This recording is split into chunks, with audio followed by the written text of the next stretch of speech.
Welcome back to Crime Stories for Sleep, where the shadows hold secrets and the night reveals truths that daylight conceals.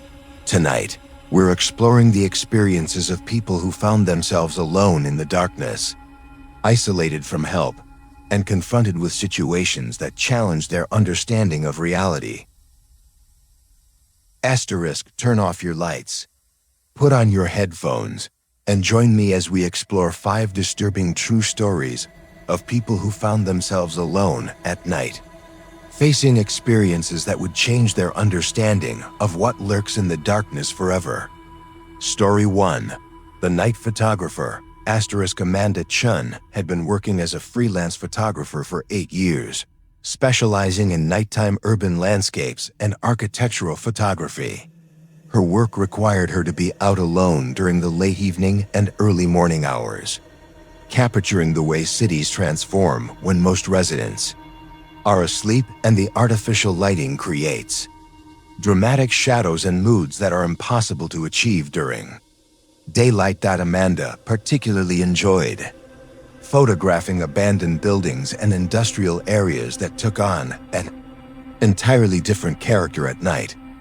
During the day, these locations might appear run-down or unremarkable, but in the darkness, with careful lighting and composition, they could become haunting works of art that revealed the hidden beauty in urban decay and forgotten spaces. On the night of October 31st, Amanda was conducting a photo shoot at the abandoned Riverside Manufacturing Complex, a former textile factory that had been closed for over 15 years. The complex consisted of 5 large buildings connected by covered walkways, with broken windows, overgrown courtyards, and the kind of industrial architecture that created dramatic silhouettes against the night. Amanda had scouted the location during daylight hours and confirmed that the buildings were structurally sound and safe for nighttime photography. She had obtained the necessary permits from the city and coordinated with local police to ensure that her presence wouldn't trigger unnecessary emergency responses. This kind of preparation was standard for her work.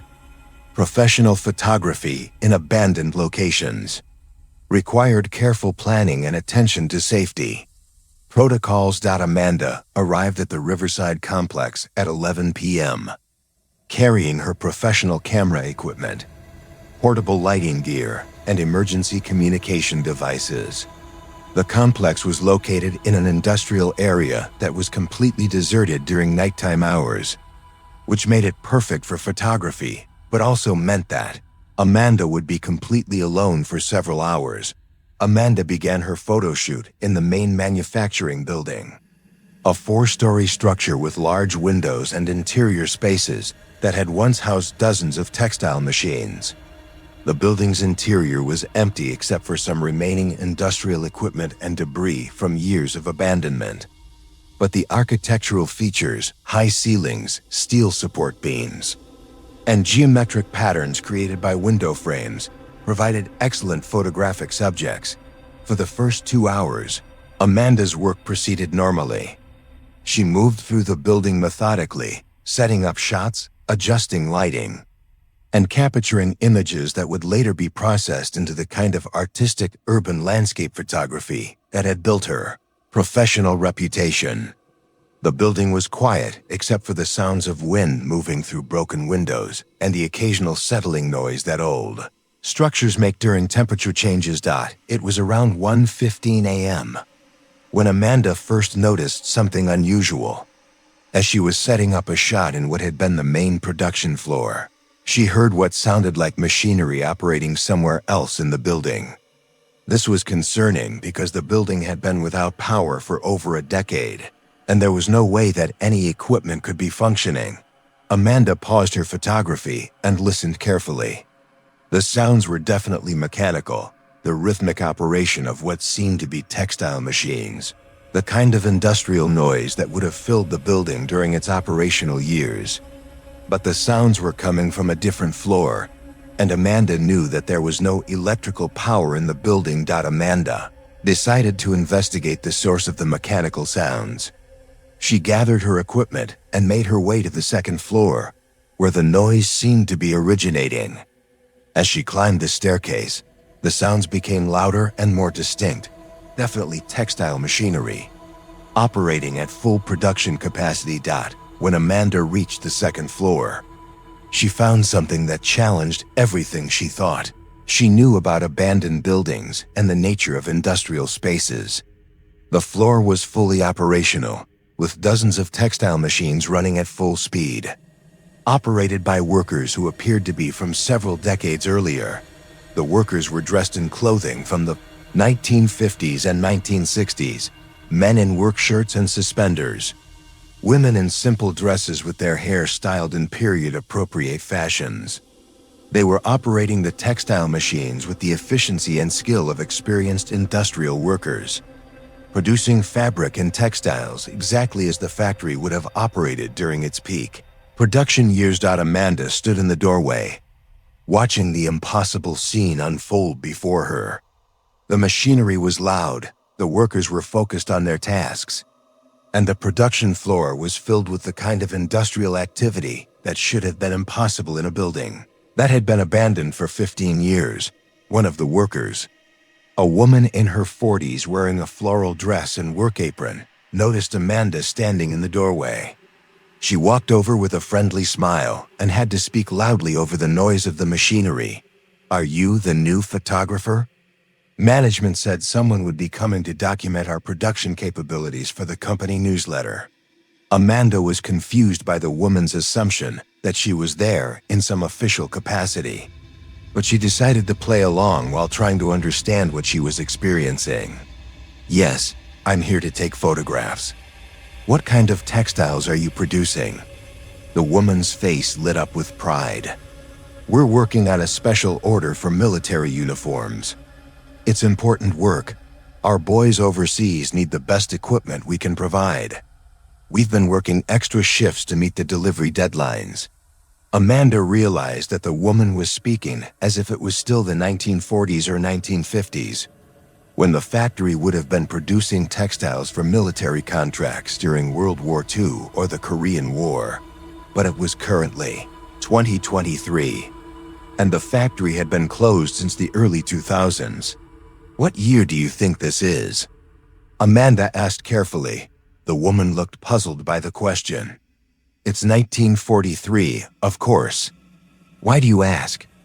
"The war effort requires us to maintain accurate production records, and we can't afford any confusion about schedules or deadlines."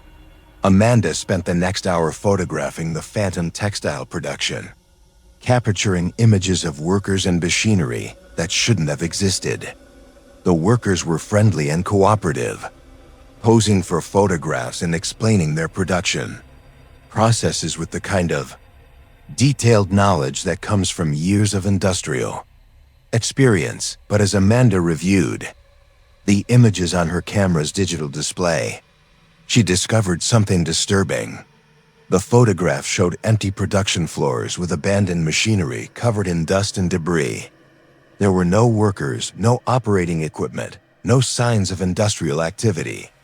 The camera was recording only the reality of an abandoned building, not the fully operational factory that Amanda was experiencing with her own eyes.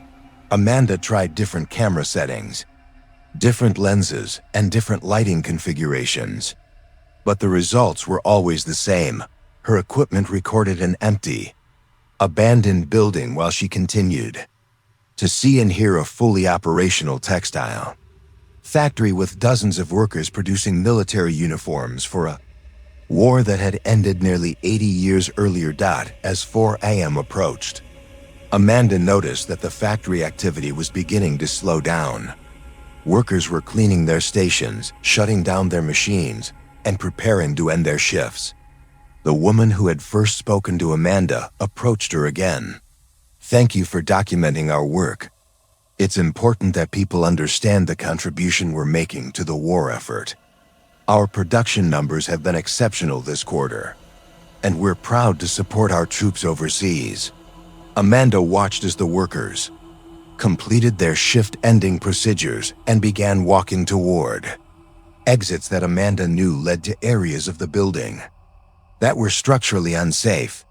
She wanted to warn them about the dangers, but as she watched, the workers simply faded away, becoming transparent and disappearing entirely.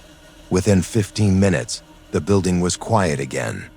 The machinery had stopped operating, the industrial sounds had faded, and Amanda found herself alone in an empty, abandoned factory exactly as it should have been. Amanda completed her photography project, but she never published or exhibited any of the images from the Riverside manufacturing complex. The photograph showed only empty buildings and abandoned equipment, providing no evidence of the extraordinary industrial activity she had witnessed. Amanda researched the history of the Riverside manufacturing complex and discovered that it had indeed been a major producer of military textiles. During World War II and the Korean War, the factory had employed hundreds of workers during its peak operation years and had been considered essential to the war effort due to its production of specialized fabrics for military uniforms and equipment. Factory records showed that many workers had devoted years of their lives to the industrial production that supported military operations overseas. Several workers had died while employed at the factory, some from industrial accidents, others from health problems related to working with textile chemicals and machinery, and some from stress-related illnesses caused by the intense production schedules required during wartime. Amanda came to understand that her photography session had provided her with the opportunity to witness the continuation of industrial dedication that transcended death. The workers she had encountered were still producing textiles for military contracts, still contributing to the war effort, still taking pride in their essential work, despite the fact that the wars they were supporting had ended decades earlier. Amanda never returned to the Riverside manufacturing complex, but she often reflected on her encounter with the phantom factory workers. She had witnessed dedication to industrial production and military support that was so strong it survived the end of the war, the closure of the factory, and the death of the workers themselves. Other photographers and urban explorers who visited the Riverside complex reported similar experiences: sounds of machinery operating during nighttime hours, glimpses of workers in period clothing, and the sense that the buildings retained the industrial energy and production focus that had characterized their peak operation years. Amanda's encounter at the abandoned textile factory taught her that some forms of work become so central to people's identity and purpose that they persist beyond normal life, that dedication to supporting important causes can transcend death, and that being alone at night in historically significant locations can provide access to experiences that challenge our understanding of time, memory, and the persistence of human commitment to meaningful work. The Riverside manufacturing complex eventually became the subject of extensive historical research and documentation efforts led by industrial historians and labor studies researchers.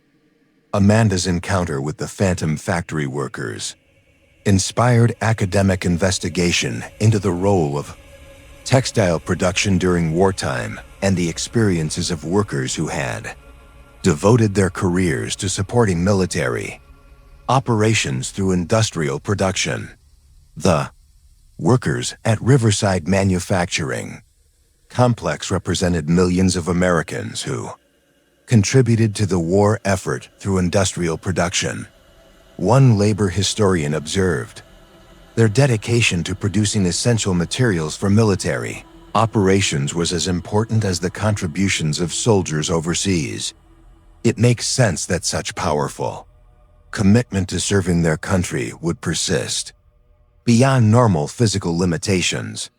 The abandoned factory complex was eventually purchased by a historical preservation organization that converted the buildings into a museum dedicated to wartime industrial production and the contributions of civilian workers to military operations. The museum included exhibits about textile production, worker experiences, and the role of industrial facilities in supporting American military efforts during World War II and the Korean War. Amanda eventually donated her unpublished photographs from the Riverside complex to the museum. Even though the images showed only empty buildings rather than the active factory operations she had witnessed, the photographs became part of an exhibit that encouraged visitors to imagine the industrial activity that had once filled the buildings and to appreciate the dedication of the workers who had contributed to wartime production efforts. Amanda's photographs capture the essence of what this place represented during its operational years, the museum director explained. Even though the images show empty buildings, they convey the sense of purpose and dedication that characterized the work that was done here. Visitors often report feeling a connection to the workers and understanding the importance of their contribution to American history. Photography students and professional photographers often visited the Riverside Complex Museum, hoping to experience the kind of historical connection and artistic inspiration that Amanda had encountered during her night photography session. Several photographers reported sensing the presence of former workers and feeling inspired to create images that honored the memory of industrial dedication and wartime service. Amanda's experience with the Phantom factory workers provided her with a deeper understanding of photography as an art form and the way that cameras can sometimes capture more than what is visible to the naked eye. She learned that the most meaningful photographs often document not just physical subjects, but the emotional and spiritual energy that exists in historically significant places. The story of Amanda's encounter at the textile factory became part of local folklore and influenced how historians and artists approached the documentation of industrial heritage and worker experiences. Her testimony provided evidence that some historical events and human dedication create such powerful imprints on physical locations that they can be witnessed decades later by people who are sensitive to the emotional and spiritual residue of past activities. Other photographers and urban explorers reported similar experiences in abandoned industrial facilities, encounters with phantom workers, sounds of machinery operating in buildings without power, and glimpses of industrial activity from earlier decades. These experiences consistently involved witnessing the continuation of work that had been considered essential to community welfare, national defense, or other important causes. Amanda Chun's night photography session at the Riverside manufacturing complex demonstrated that being alone at night in historically significant locations can provide access to experiences that transcend normal understanding of time and space. That some forms of human dedication are so powerful, they create lasting impressions on physical environments, and that artists and documentarians sometimes serve as witnesses to historical events and human experiences that continue to unfold long after they would normally be considered concluded. The phantom factory workers at the Riverside complex represented the persistence of American work ethic and commitment to serving important causes, demonstrating that some forms of patriotic service and industrial dedication transcend the normal boundaries of employment, life, and death. Story 2. The Late Shift Nurse. Rebecca Williams had been working as a registered nurse for 12 years, with the last 5 years spent in intensive care units where patients required 24-hour monitoring and care. ICU nursing was demanding work that required exceptional medical knowledge, emotional resilience, and the ability to make critical decisions under pressure when patients' lives hung in the balance. Rebecca had specifically requested assignment to night shifts because she found that the quieter, More focused atmosphere of nighttime ICU work allowed her to provide more individualized patient care and develop stronger therapeutic relationships with patients who were dealing with serious medical conditions. Night shift ICU nursing also paid higher wages due to the difficulty of finding qualified nurses willing to work overnight. Hours.sd. Catherine's Medical Center was a 400-bed hospital that served a large metropolitan area and maintained one of the region's most advanced intensive care units. The ICU consisted of 30 private rooms equipped with state-of-the-art monitoring equipment, life support systems, and specialized medical technology that could support patients with the most critical medical conditions. On the night of December 15th, Rebecca was working alone in the ICU during the quiet hours between 2 a.m. and 6 a.m., when most patients were sleeping and the medical activity was at its lowest level. This was normal for night shift ICU work. 1. Nurse could safely monitor and care for patients during these hours as long as additional medical staff were available on call for emergencies. Rebecca's responsibilities during the night shift included monitoring patient vital signs, administering medications according to prescribed schedules, responding to any changes in patient condition, and maintaining detailed medical records that would inform the day shift staff when they arrived. She also provided comfort and emotional support to patients who were awake and dealing with pain, anxiety, or fear about their medical conditions. The ICU that night was caring for 12 patients with various critical conditions, post-surgical recovery, cardiac emergencies, respiratory failure, and other medical situations that required intensive monitoring and intervention.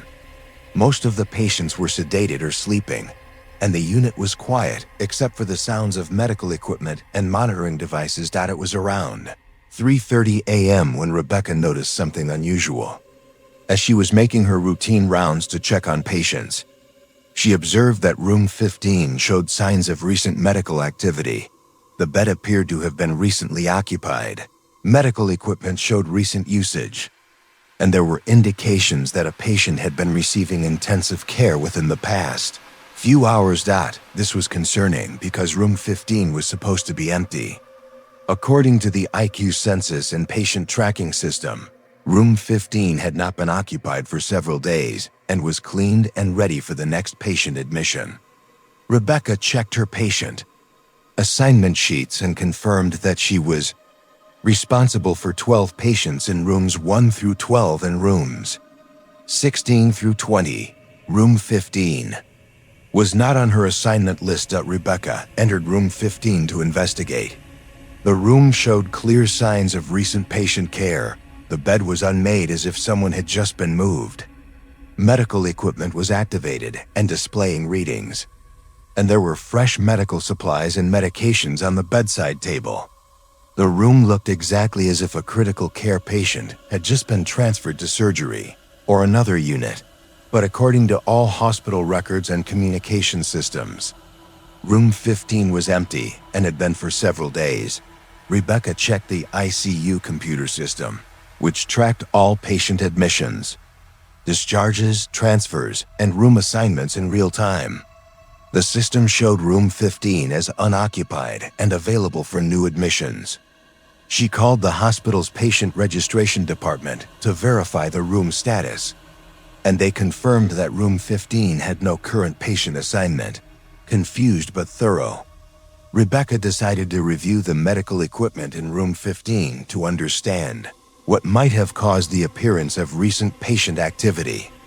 As she approached the heart monitor, she was startled to see that it was displaying active vital signs, heart rate, blood pressure, oxygen saturation, and other readings that indicated a patient was currently connected to the monitoring system. But there was no patient in the room. The heart monitor showed vital signs consistent with a critically ill patient, elevated heart rate, irregular blood pressure, and oxygen levels that would require immediate medical intervention.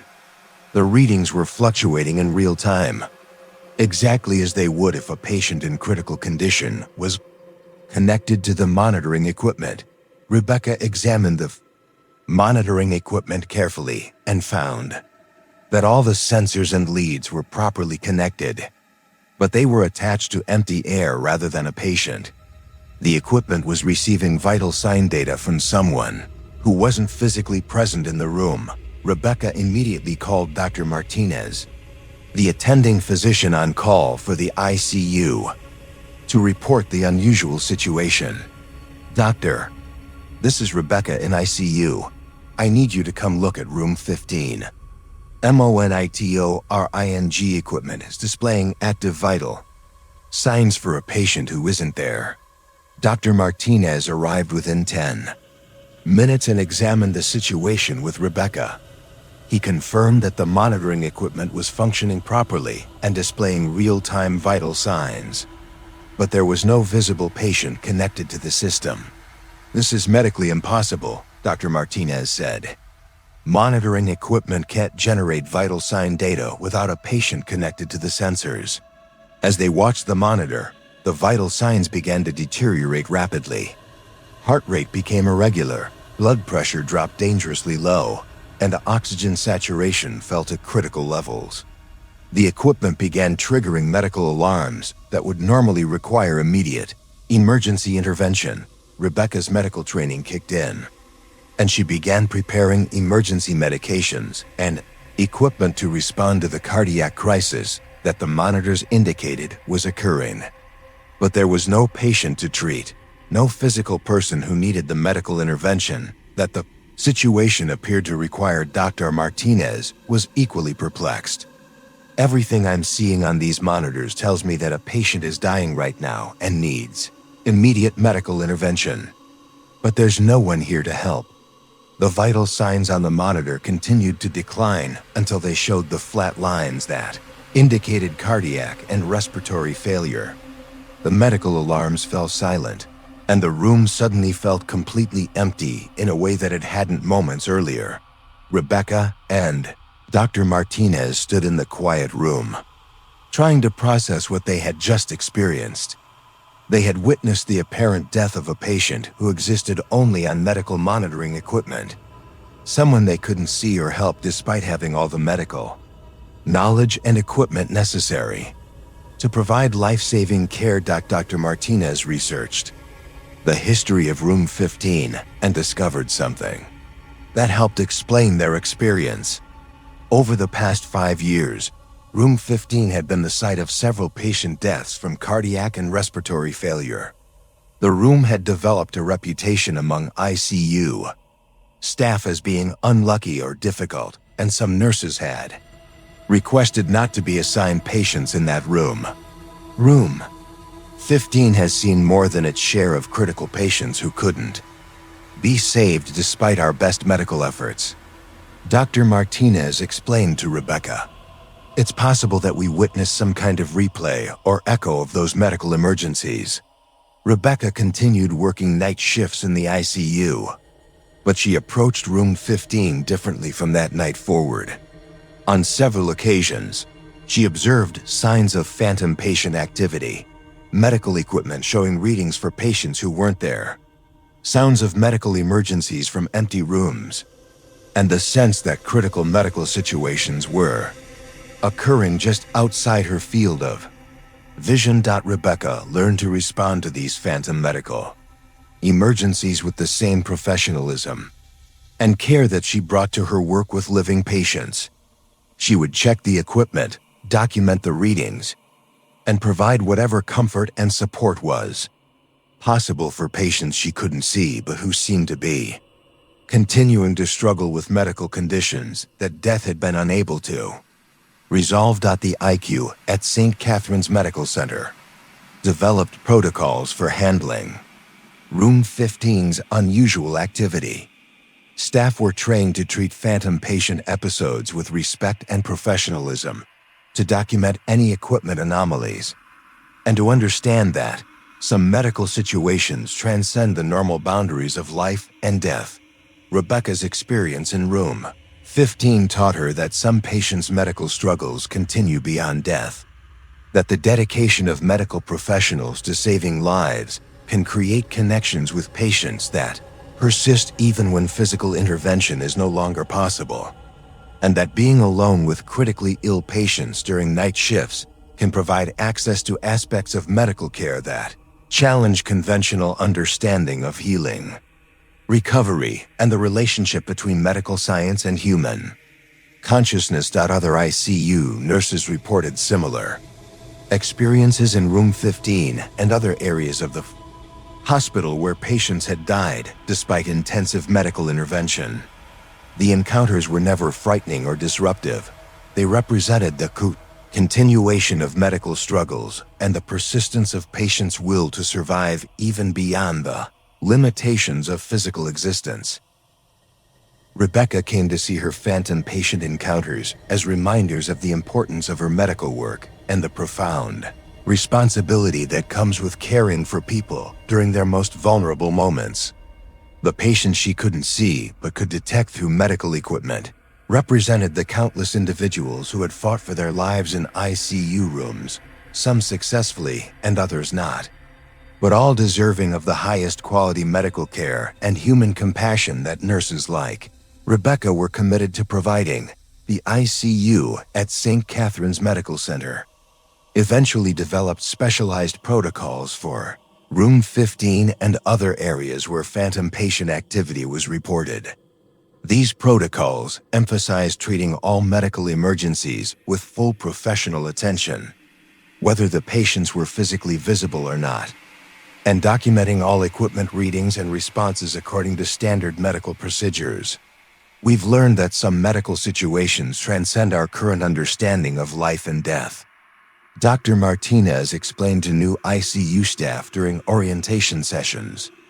Our responsibility as medical professionals is to provide the highest quality care possible, regardless of whether we fully understand the nature of the situation we're addressing. Room 15 became known among medical staff as a place of exceptional healing energy and medical dedication. Patients who were assigned to Room 15 after the phantom activity had been acknowledged often experienced better recovery rates and more positive medical outcomes than patients in other ICU rooms. Several families credited their loved one's successful recovery to the supportive atmosphere that seemed to emanate from them. The hospital administration eventually consulted with medical ethicists and researchers who specialized in near-death experiences and consciousness studies. These experts suggested that Room 15 might be experiencing a form of residual medical consciousness, the persistence of patients' will to survive, and their connection to the medical care that had been provided during their critical illnesses. Some patients form such strong bonds with their medical care teams and such intense focus on survival that these connections may persist beyond traditional medical parameters. One consciousness researcher observed, the phantom patient activity in Room 15 may represent the continuation of medical relationships and healing intentions that transcend normal physical boundaries. Rebecca's 12 years of ICU nursing, including her experiences with phantom patient encounters, provided her with unique insights into the nature of medical care and the relationships that develop between healthcare professionals and the people they serve. She learned that nursing is more than just providing medical treatment. It involves forming connections with patients that can persist beyond normal healing timelines. The story of Room 15's phantom patient activity became part of medical folklore at St. Catherine's Medical Center and influenced how staff approached patient care throughout the hospital. The understanding that some medical relationships and healing intentions might persist beyond physical death enhanced staff appreciation for the profound responsibility that comes with caring for critically ill patients. Other hospitals and medical facilities reported similar experiences with phantom patient activity, medical equipment responding to patients who weren't physically present, sounds of medical emergencies from empty rooms, and encounters with patients who seemed to be continuing their struggle for recovery, despite having passed away from their medical conditions. Rebecca eventually became a mentor for new ICU nurses, and she always made sure to prepare them for the possibility of encounters with phantom patients and unusual medical situations that challenged conventional understanding of healing and recovery. She taught them that nursing required not only medical knowledge and technical skills, but also openness to experiences that existed outside normal medical parameters. The phantom patient encounters at St. Catherine's Medical Center served as reminders that medical care involves more than treating symptoms and managing medical conditions. It requires recognizing the profound human connections that develop between healthcare providers and patients, and understanding that some healing relationships transcend the normal boundaries of life and death.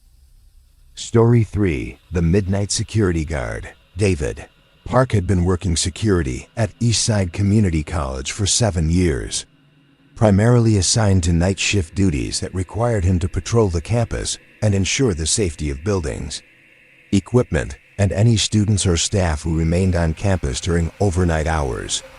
Community college security work was generally considered less demanding than university security due to smaller campus sizes and fewer overnight activities, but it required the same attention to detail and commitment to safety. Eastside Community College served approximately 3,000 students in a variety of academic and vocational programs. The campus consisted of 8 buildings connected by covered walkways and surrounded by parking areas and landscaped grounds. During the day, the campus bustled with student activity, but at night it became David's responsibility to ensure that all facilities remained secure and safe. Ran from 11 p.m. to 7 a.m., during which time he was the only security personnel on campus. His responsibilities included locking and securing all buildings after evening classes ended, conducting regular patrols of the campus perimeter, monitoring security systems and alarms, and responding to any emergency situations that might arise during overnight hours. David appreciated the autonomy and quiet responsibility of night shift security work. He enjoyed walking through the peaceful campus during the hours when most of the community was sleeping, taking pride in protecting an institution dedicated to education and community service. The work gave him time to think, to appreciate the role that education played in improving people's lives, and to feel connected to the mission of community college education. On the night of September 3rd, David was conducting his routine 2 a.m. patrol when he encountered something on the campus that challenged his understanding of the relationship between education, student life, and the persistence of academic dedication beyond normal graduation timelines. David was walking through the main academic building, which housed most of the college's classrooms, laboratories, and faculty offices. The building was typically empty during overnight hours, except for the occasional maintenance work or emergency situations. And David's patrol was routine verification that all doors were locked and all systems were functioning properly. As David walked down the main corridor on the second floor, he noticed that light was coming from underneath the door of Classroom 201. This was unusual because all classrooms should have been dark and unoccupied for several hours. David checked his security schedule and confirmed that no evening classes or activities were scheduled in that room. David approached Classroom 201 and listened at the door. He could hear what sounded like a normal class session in progress, an instructor lecturing, students asking questions, and the general sounds of educational activity. This was concerning because the building should have been completely empty, and there was no way that a class could be meeting at 2 a.m. without David's knowledge. David used his master key to unlock the door and entered Classroom 201. Inside, he found approximately 25 students seated at desks, taking notes and listening attentively to an instructor who was teaching what appeared to be a mathematics lesson. The scene looked completely normal except for the fact that it was occurring in the middle of the night in a building that should have been empty. The instructor, a woman in her 50s wearing professional attire, noticed David entering the classroom. She paused her lesson and addressed him with a friendly smile. "Oh, hello. Are you the evening security guard? We're just finishing up our remedial algebra session. Some of our students work during the day and can only attend classes during late evening hours." David was confused by her explanation. Eastside Community College did offer evening classes to accommodate working students, but no classes were scheduled to meet at 2 a.m., and David would have been informed of any special academic activities occurring during his shift. "Ma'am, I don't have any classes scheduled for this room tonight. All evening classes should have ended by 10 p.m. The instructor looked puzzled by David's response. "This is our regular Tuesday night session. We meet every week at this time to help students who are struggling with basic mathematics concepts. Many of our students haven't been in school for years, and they need extra support to succeed in their college-level coursework." David looked around the classroom more carefully. The students appeared to be adults of various ages, ranging from their 20s to their 60s. They were dressed in casual clothing and taking notes in notebooks that looked like typical community college materials. Many of the students appeared to be working-class adults who had returned to school after years in the workforce. "What semester is this class from?" David asked carefully. The instructor answered without hesitation. "Fall 1995. We're about halfway through the semester, and most of our students are making excellent progress. It's wonderful to see people who thought they could never learn mathematics discover that they're capable of succeeding in college-level work." David realized that the class was from nearly 30 years earlier, but everyone in the room appeared to be experiencing it as if it was currently happening. The instructor was teaching with the enthusiasm and dedication of someone who genuinely cared about her students' academic success, and the students were engaged with the kind of focus that comes from people who are working hard to improve their lives through education. David excused himself and called Dr. Jennifer Murphy, the college's academic dean, who lived nearby and was available for emergency situations. "Dr. Murphy, this is David from campus security. I have a situation in classroom 201. There's a mathematics class meeting at 2 a.m., and the instructor says it's from fall 1995. Dr. Murphy was quiet for a moment. "David, can you describe the instructor?" David provided a detailed description of the woman teaching the class. "That sounds like Professor Margaret Stevens. She taught mathematics here from 1985 to 1998. She was known for offering extra help sessions for students who were struggling with basic math concepts. She died in 1999, about a year after she retired." When Dr. Murphy arrived on campus, she and David approached classroom 201 together. The classroom was now dark and empty, showing no signs that anyone had been using it recently. But on the whiteboard at the front of the room, written in neat handwriting, were algebra problems and solutions that corresponded to the remedial mathematics curriculum that had been taught in 1995. Dr. Murphy examined the mathematical content on the whiteboard. "This is definitely Professor Stevens' teaching style and approach to remedial algebra. She had a special gift for helping adults who had been away from school develop confidence in their mathematical abilities."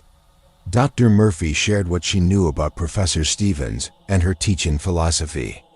Margaret Stevens believed that everyone could learn mathematics if they received the right kind of support and encouragement.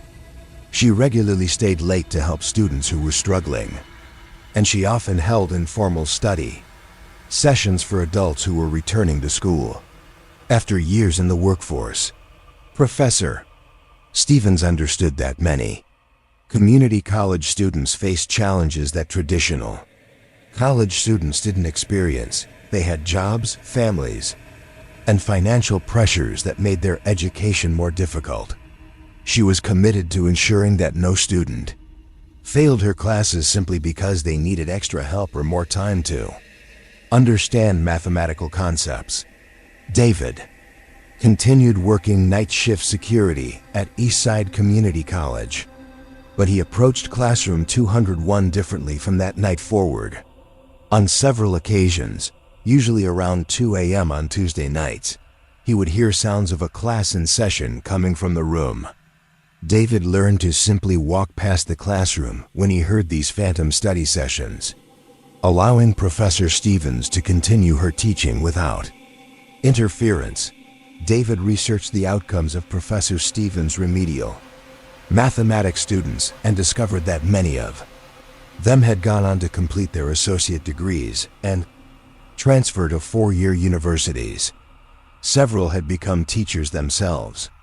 Inspired by Professor Stevens' dedication to education and her belief that everyone deserved support in their academic pursuits, the college eventually established the Margaret Stevens Memorial Learning Center, which provided tutoring and academic support for students who needed extra help with mathematics and other foundational subjects.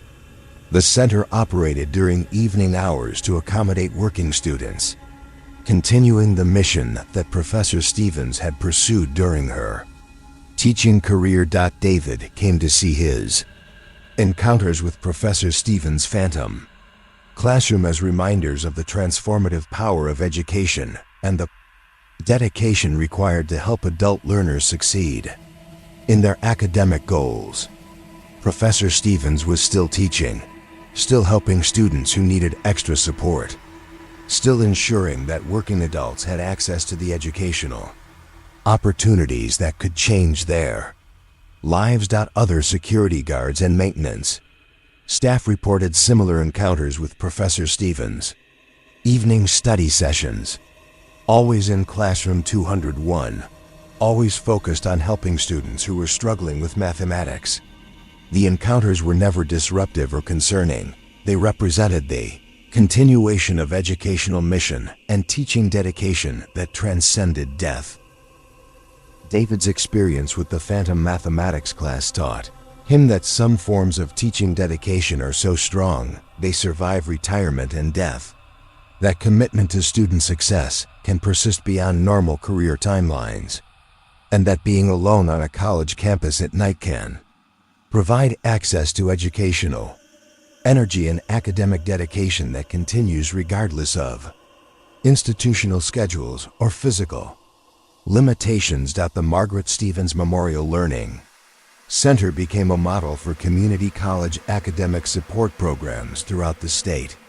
The center's success in helping adult learners develop mathematical confidence and academic skills attracted attention from education researchers and policymakers who were interested in understanding how to better serve non-traditional students. Professor Stevens understood something fundamental about adult learning that many educators miss, observed Dr. Murphy. She recognized that adult students bring life experiences and practical knowledge to their education, but they also face unique challenges that require specialized support and understanding. Her teaching methods continue to influence how we approach adult education. Students who receive tutoring at the Margaret Stevens Memorial Learning Center often reported feeling a sense of encouragement and mathematical confidence that seemed to emanate from the learning spaces themselves. Many credited their academic success to the supportive atmosphere that had been established in Professor Stevens' memory, and several went on to become mathematics teachers themselves, inspired by the dedication to education that characterized her work. The community college eventually commissioned a formal study of Professor Stevens' teaching methods and their effectiveness with adult learners. The research revealed that her approach to remedial mathematics education had achieved significantly higher success rates than traditional teaching methods, particularly with students who had been away from formal education for extended periods. Professor Stevens had developed techniques for teaching mathematics that addressed both the academic and emotional needs of adult learners, the research study concluded. Her methods helped students overcome mathematics anxiety while building the foundational skills they needed for college-level coursework. Her phantom teaching sessions appear to be continuing this important educational work. David's 7 years of encounters with Professor Stevens. Evening study sessions provided him with insights into the nature of educational dedication and the way that community colleges serve as more than just academic institutions. They become centers of hope and opportunity where people can transform their lives through learning and personal development. The story of Professor Stevens' posthumous teaching became an inspiration to educators throughout the community college system, demonstrating that great teaching is about more than delivering curriculum content. It's about understanding students' needs, providing emotional support, and believing in every person's ability to learn and succeed.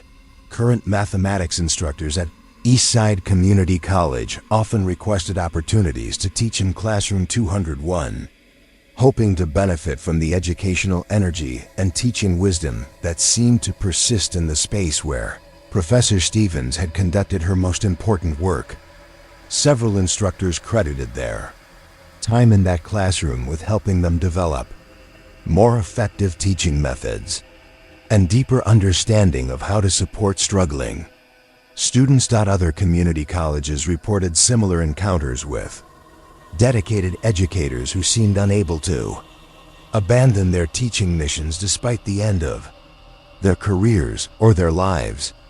These phantom teachers appeared in classrooms, learning centers, and academic support facilities around the country, always focused on helping students succeed, always demonstrating the kind of educational dedication that had characterized their professional work.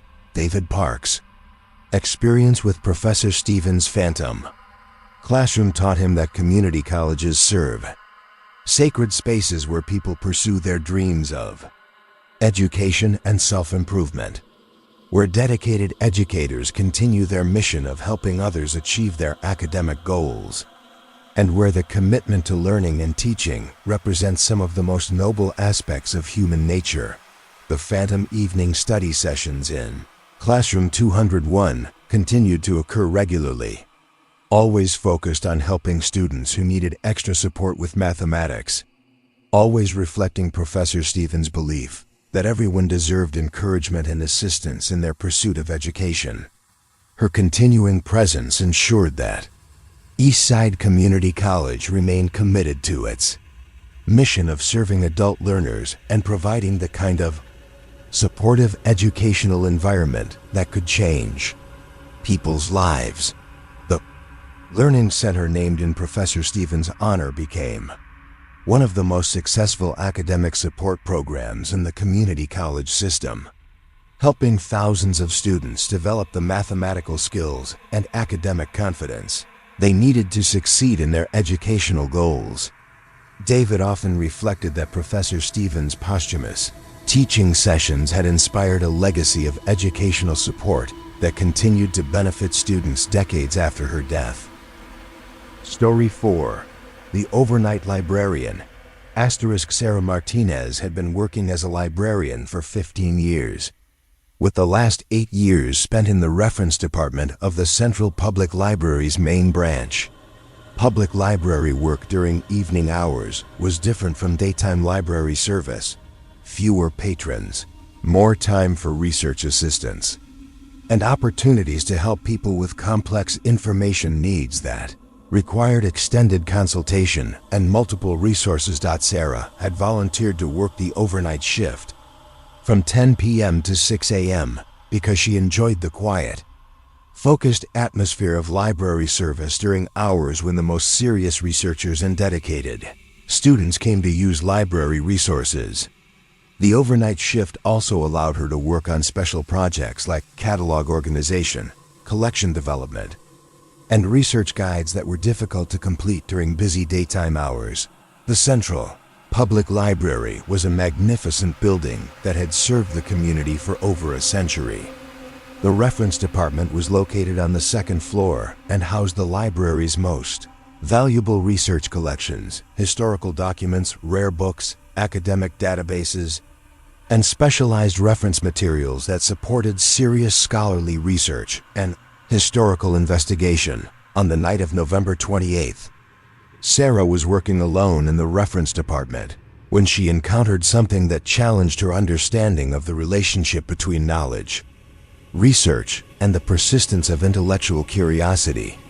Beyond the normal boundaries of library operating hours, Sarah's responsibilities during the overnight shift included providing research assistance to the few patrons who used the library during late hours, maintaining the reference collections, and working on projects that required quiet concentration and uninterrupted time.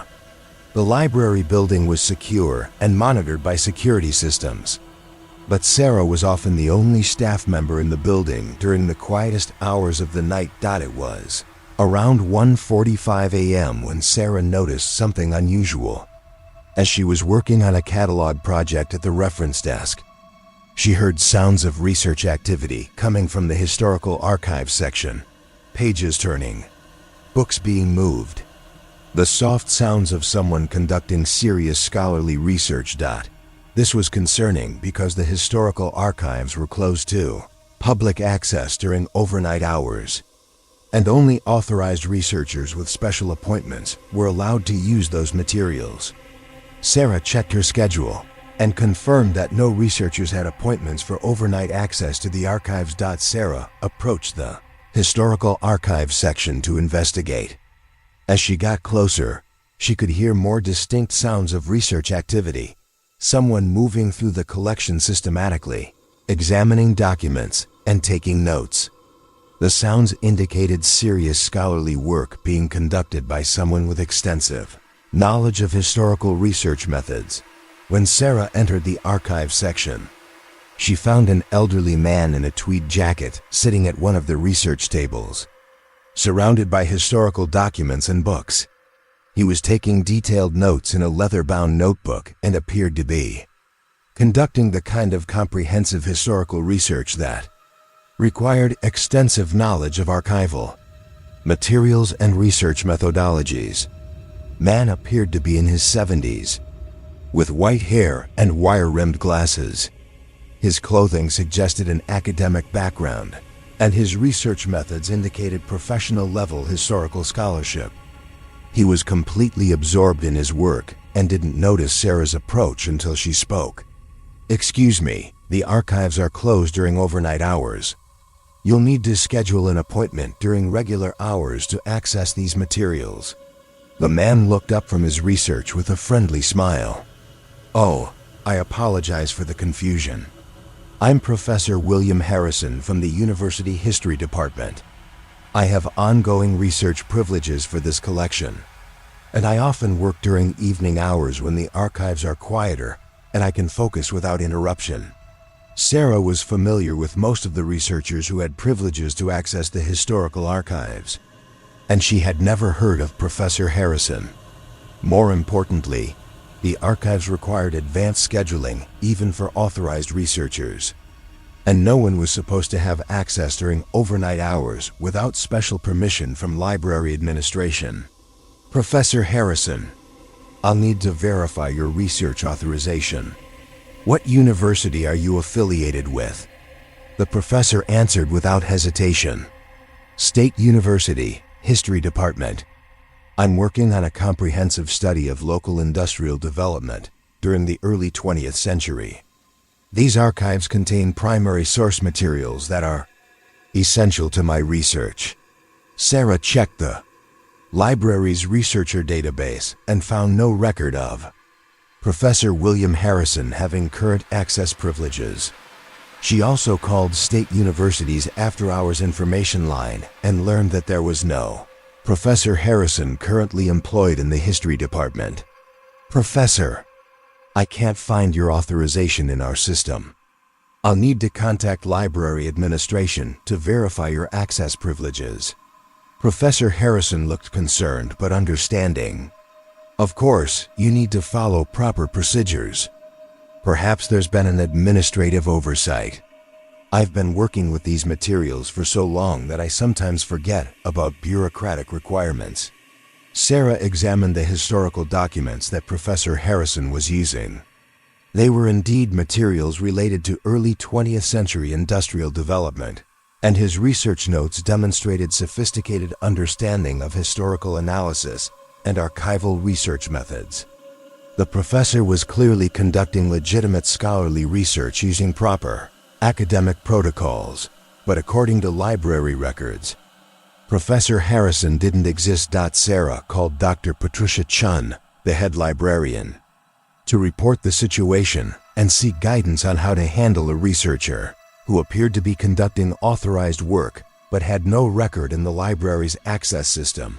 Dr. Chun: "This is Sarah from Overnight Reference. I have a researcher in the historical archives who says he's Professor William Harrison from the university. He's conducting legitimate historical research, but I can't find his authorization in our system."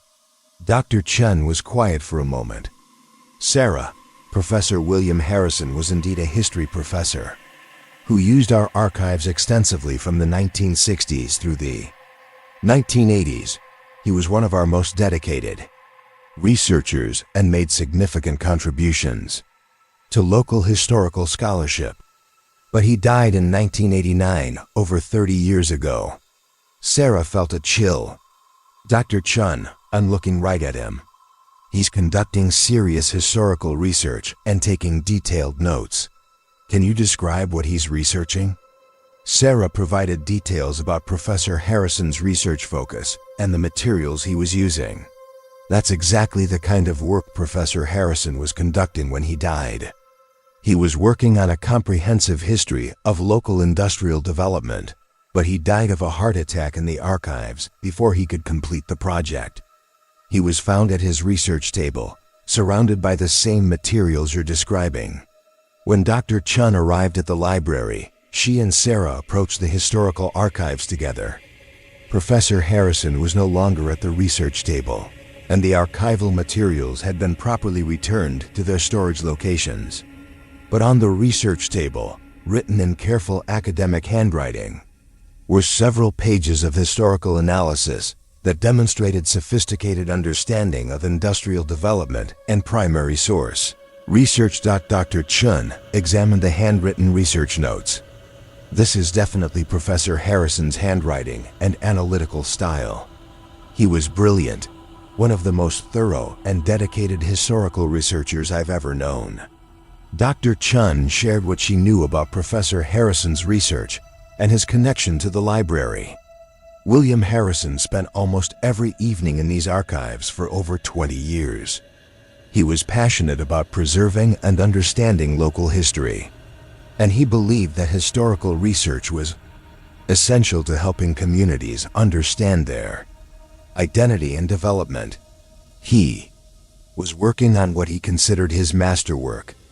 When he died, a comprehensive analysis of how industrial development shaped the social and economic structure of our region. His death was a tremendous loss to historical scholarship and to our understanding of local history. Sarah continued working overnight shifts at the Central Public Library, but she approached the historical archives differently from that night forward. On several occasions, usually during the quiet hours between 1 a.m. and 4 a.m., she would hear sounds of research activity and find evidence that someone had been conducting historical research, documents carefully arranged for study, research notes written in academic handwriting, and the sense that serious scholarly work was being continued. Sarah learned to work around these phantom research sessions, allowing Professor Harrison to continue his historical investigation without interference. The research notes he left behind were always academically valuable, representing insights into local history and primary source analysis that exceeded the quality of most published historical scholarship. The library eventually established the William Harrison Memorial Collection, honoring his contribution to historical research and preserving the materials he had been studying at the time of his death. The collection included his research notes, both from his lifetime and from his posthumous work, and became a valuable resource for historians and researchers. Studying regional development, Dr. Chun compiled Professor Harrison's posthumous research into a scholarly publication that was released by the local historical society. The Industrial Legacy of William Harrison. Continuing research from Beyond became an important reference work for historians studying regional development and demonstrated the ongoing value of Professor Harrison's scholarly dedication. Sarah's experience with the phantom researcher taught her that some forms of intellectual curiosity and scholarly dedication are so fundamental to individual identity that they transcend death, that the pursuit of historical knowledge can continue beyond normal career timelines, and that being alone in a library during overnight hours can provide access to academic energy and research dedication that persists regardless of the physical status of the scholars involved. Other librarians and night staff reported similar encounters with Professor Harrison, always in the historical archives, always conducting serious research on local industrial development. The encounters were never disruptive or concerning. They represented the continuation of scholarly work and historical investigation that was too important to be interrupted by death.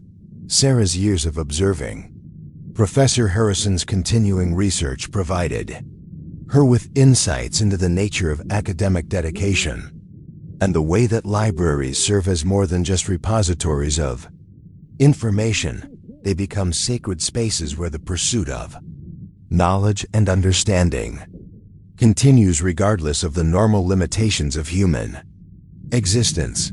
The William Harrison Memorial Collection grew to become one of the most comprehensive resources for regional historical research in the state library system.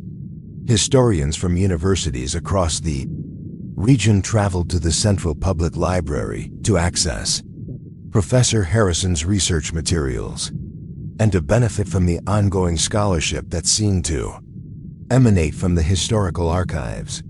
Section: Graduate students and professional historians often reported experiencing enhanced focus and deeper insights when they worked in the same areas where Professor Harrison conducted his posthumous research.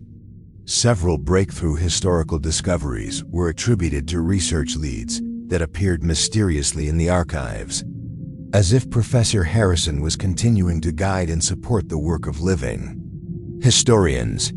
Professor Harrison's dedication to historical scholarship continues to benefit researchers decades after his death, Dr. Chun observed.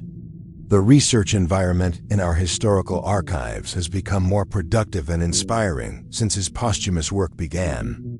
It's as if his passion for understanding the past has created an atmosphere that enhances everyone's research capabilities. The library eventually established evening research hours specifically for serious historians and graduate students, creating formal opportunities for scholars to work during the quiet hours when Professor Harrison's intellectual presence seemed strongest. These evening research sessions became highly sought after opportunities among academic researchers who valued the focused atmosphere and the sense of scholarly continuity that characterized the historical archives during overnight hours. Current historians who worked in the archives during evening hours often left small tokens of respect for Professor Harrison, fresh flowers, meaningful quotes from historical texts, or handwritten notes expressing gratitude for his continuing contribution to historical scholarship.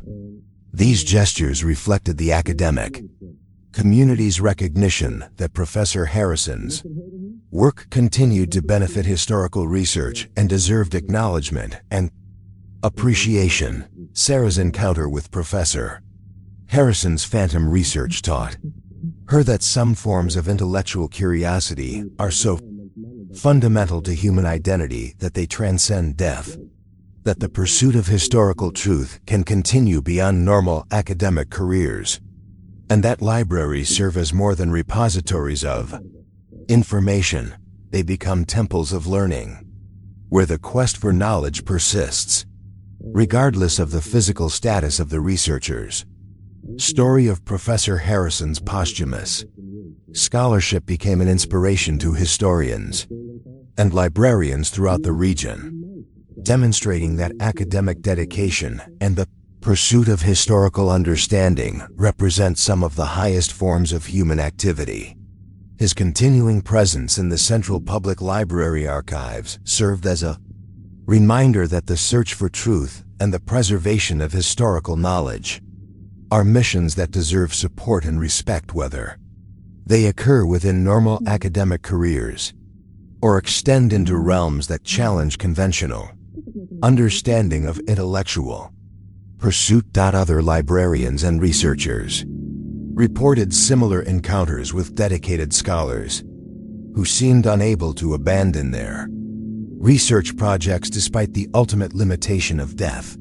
These phantom researchers appeared in libraries, universities, and archives around the world, always conducting serious academic work, always pursuing knowledge and understanding with the kind of dedication that characterized their life's work. Sarah Martinez's experience with Professor Harrison provided her with a unique perspective on the nature of scholarly dedication and the way that libraries serve as bridges between past and present, between the living and the dead, between current researchers and the accumulated wisdom of generations of scholars who had devoted their lives to the pursuit of knowledge and understanding. Story 5. The Night Shift Cook. Marcus Thompson had been working as a cook for 18 years, with the last decade spent in 24-hour diners and restaurants that served customers around the clock.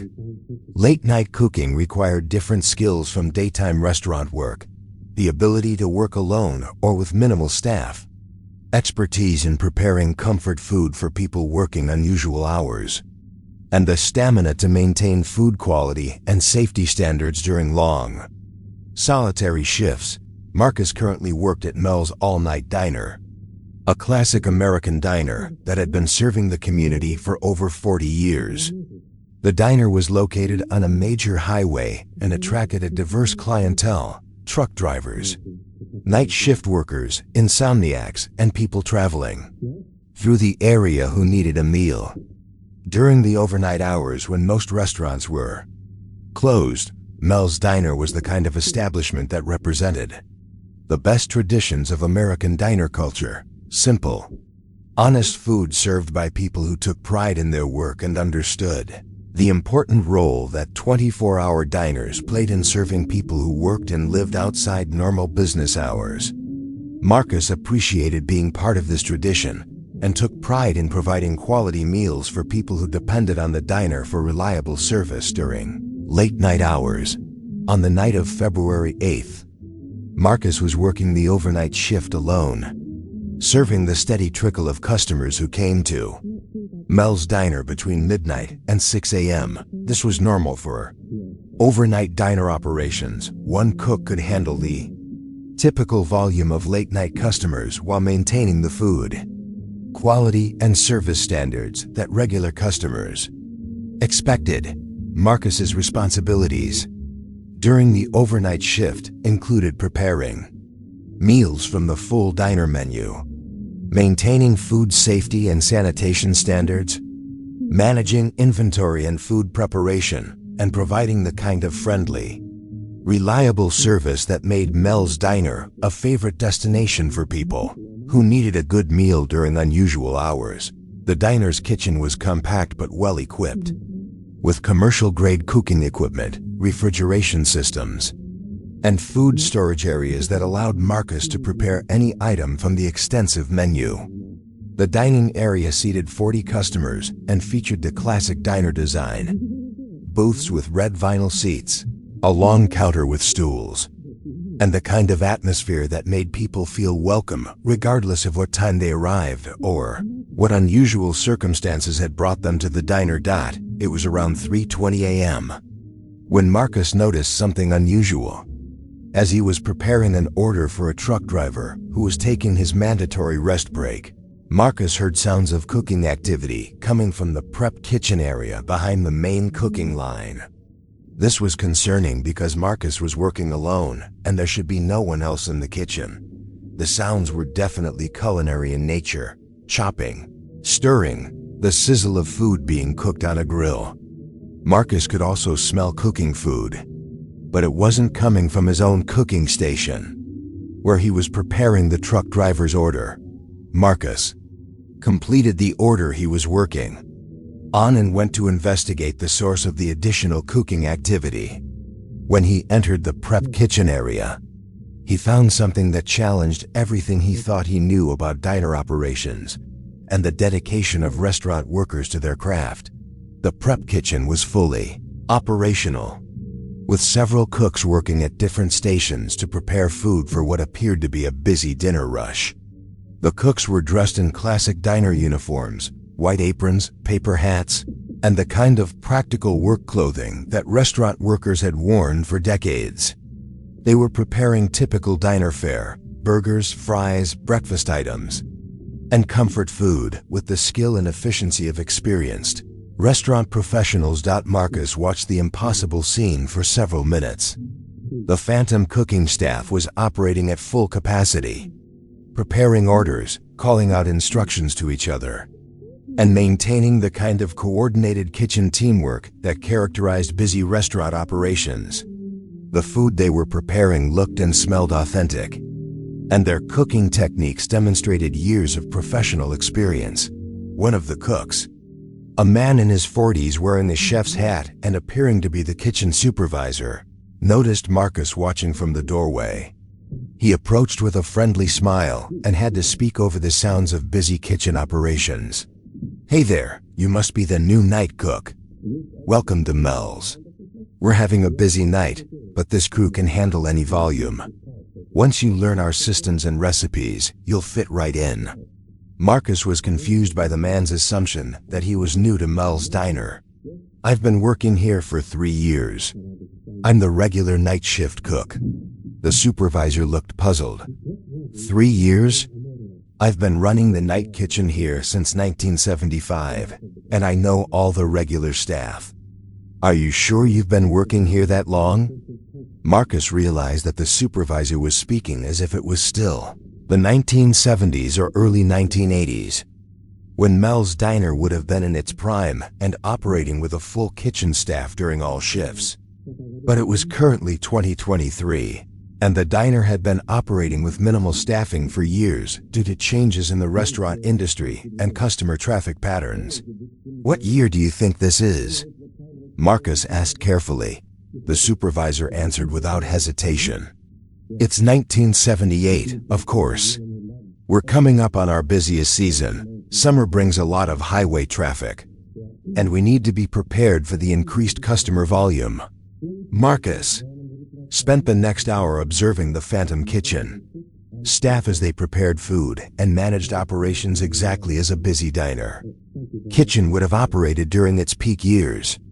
The cooks demonstrated the kind of professional skill and teamwork that had made Mel's Diner a successful business and a valued community institution. But when Marcus checked the dining area, he found only the truck driver he'd been serving earlier, eating his meal at the counter and reading a newspaper. There were no other customers, no busy dinner rush, no indication of the high-volume restaurant operations that were apparently taking place in the prep kitchen. Marcus tried to take photographs of the phantom kitchen staff with his phone, but the images showed only empty prep areas with unused equipment and no signs of cooking activity. His phone recorded the reality of a quiet overnight diner operation while he continued to see and hear a fully operational kitchen staff preparing food for customers who weren't there. As 5 a.m. approached, Marcus noticed that the phantom kitchen activity was beginning to slow down. The cooks were cleaning their stations, shutting down equipment, and preparing to end their shifts. The supervisor approached Marcus one last time. "Good work tonight. We served a lot of customers and maintained our quality standards. That's what makes Mel's Diner special. We never compromise on food quality or customer service, no matter how busy we get. Marcus watched as the Phantom Kitchen staff completed their shift-ending procedures and began walking toward the employee exit. As they reached the door, they simply faded away, becoming transparent and disappearing entirely. Within 15 minutes, the prep kitchen was quiet again. The equipment had returned to its normal shutdown state, and Marcus found himself alone in an overnight diner exactly as he should have. Marcus researched the history of Mel's Diner and discovered that it had indeed been a major highway restaurant during the 1970s and 1980s, serving hundreds of customers daily and employing a full kitchen staff during all shifts. The diner had been considered one of the best restaurants in the region, known for quality food, friendly service, and a kind of reliable operation that made it a favorite destination for travelers and local residents. Diner records showed that many of the kitchen staff had devoted years of their careers to working at Mel's, taking pride in their culinary skills and their contribution to the restaurant's reputation for excellent food and service. Several long-term employees had died while still working at the diner, some from workplace accidents, others from health problems related to the physical demands of restaurant work, and some from stress-related illnesses caused by the intense pace of busy kitchen operations. Marcus came to understand that his cooking shift had provided him with the opportunity to witness the continuation of culinary dedication that transcended death. The kitchen staff he had encountered were still preparing food for Mel's Diner customers, still maintaining the quality standards and teamwork that had made the restaurant successful, still taking pride in their work despite the fact that the busy years they remembered had ended decades earlier. Marcus continued working the overnight shift at Mel's Diner, but he approached the prep kitchen differently from that night forward. On several occasions, usually during the early morning hours, he would hear sounds of busy kitchen operations and smell food being prepared by the Phantom cooking staff. Marcus learned to work alongside these Phantom kitchen operations, treating them as part of the diner's continuing tradition of food service and culinary excellence. The presence of the former kitchen staff served as inspiration for Marcus to maintain the highest standards of cooking and customer service, honoring the dedication of the people who had built Mel's Diner's reputation during its peak years. Other restaurant workers in the area reported similar experiences. Phantom kitchen staff continuing their work in restaurants that had closed or reduced their operations.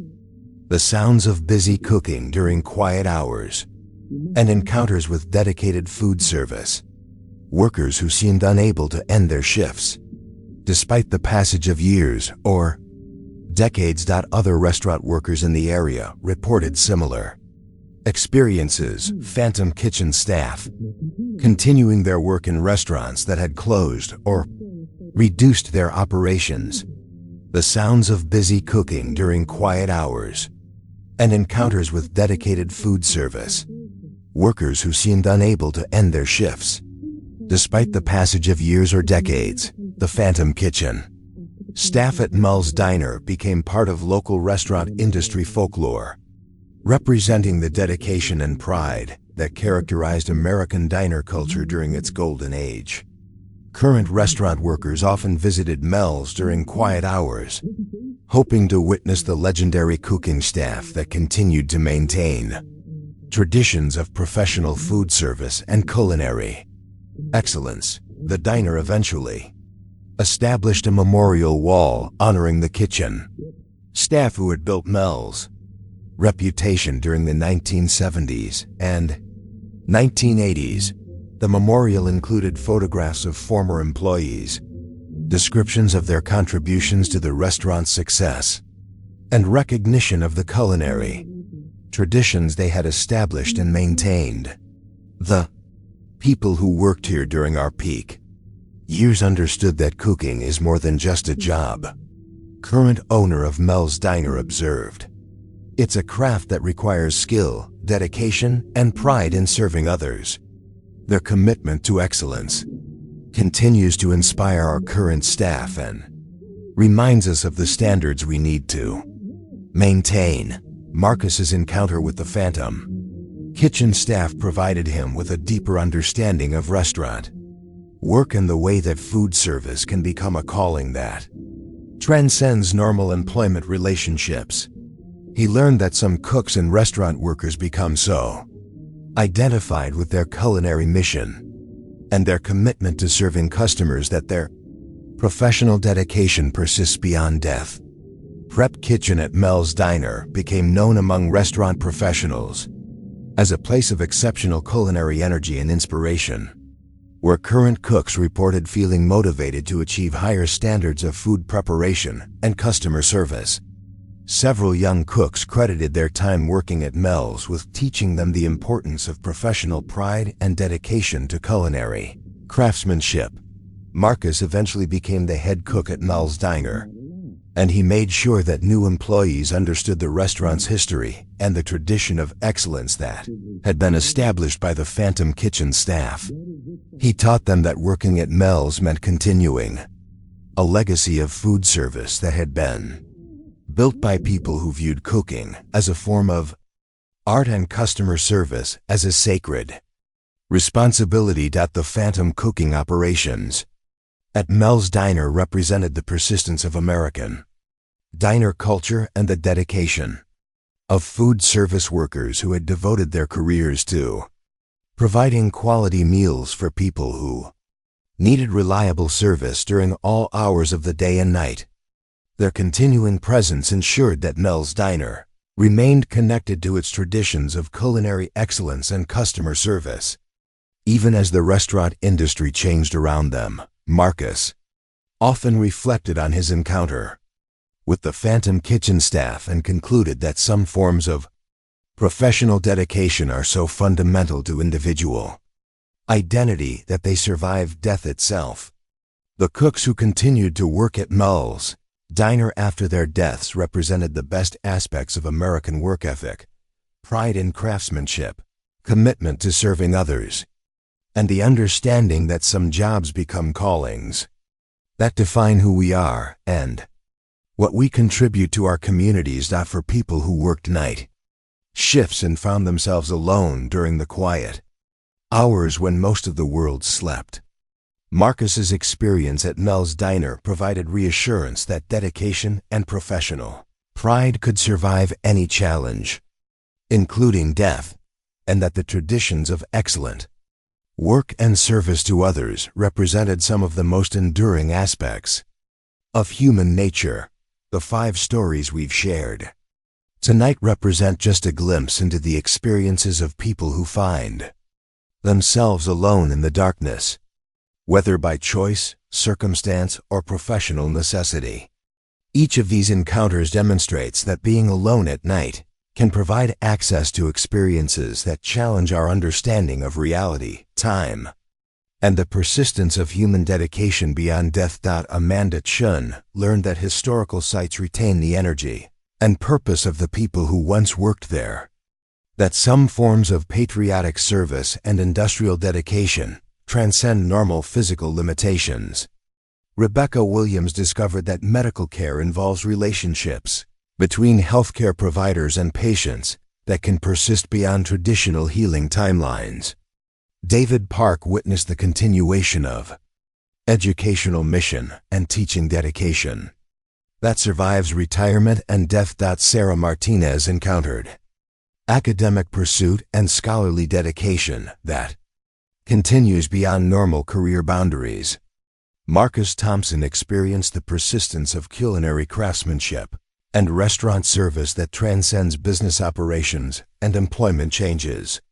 Together, their stories remind us that being alone at night strips away the comfortable assumptions we maintain during daylight hours and reveals truths about human nature that most of us never have the opportunity to witness. These individuals approached their solitary encounters with the professionalism and courage that their work required, They documented what they experienced, sought understanding through research and investigation, and continued to fulfill their responsibilities despite witnessing events that challenged everything they thought they knew about reality. Their experiences provide insights into aspects of human existence that remain hidden from most of us: the persistence of purpose beyond death, the continuation of unfinished work, and the way that some people become so identified with their mission that physical limitations cannot interrupt their service to others. If you find yourself working alone during the overnight hours, walking through empty buildings, or spending time in historically significant locations after dark, remember that you may be witnessing more than just physical spaces and objects. You may be encountering the continuing dedication of people who devoted their lives to serving others, creating beauty, preserving knowledge, or contributing to causes larger than themselves. The darkness holds secrets, but it also holds evidence of the best aspects of human nature: dedication, service, creativity, and the determination to continue important work regardless of any obstacle, including death itself.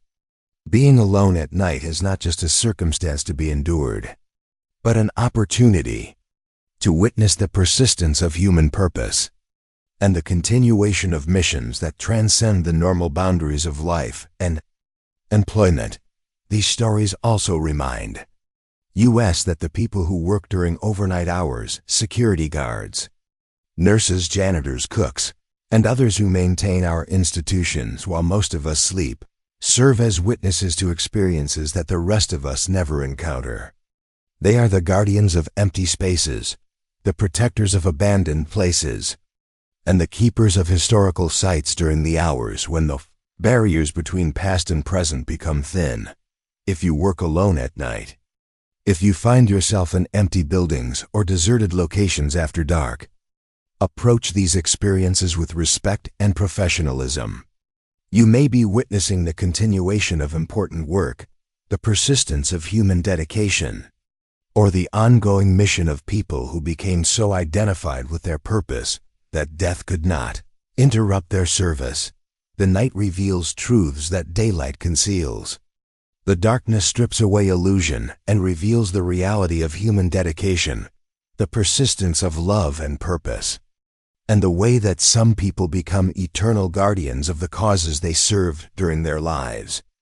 Being alone at night places you at the intersection of the living and the dead, the present and the past, the possible and the impossible. Until next time, this is Dark Echoes, reminding you that solitude in the darkness is not something to fear, but something to approach with respect for what you might witness and gratitude for the opportunity to see truths that remain hidden from most of humanity. Stay safe in the shadows, and remember, you are never truly alone when you carry with you the stories and experiences of those who have walked these paths before you.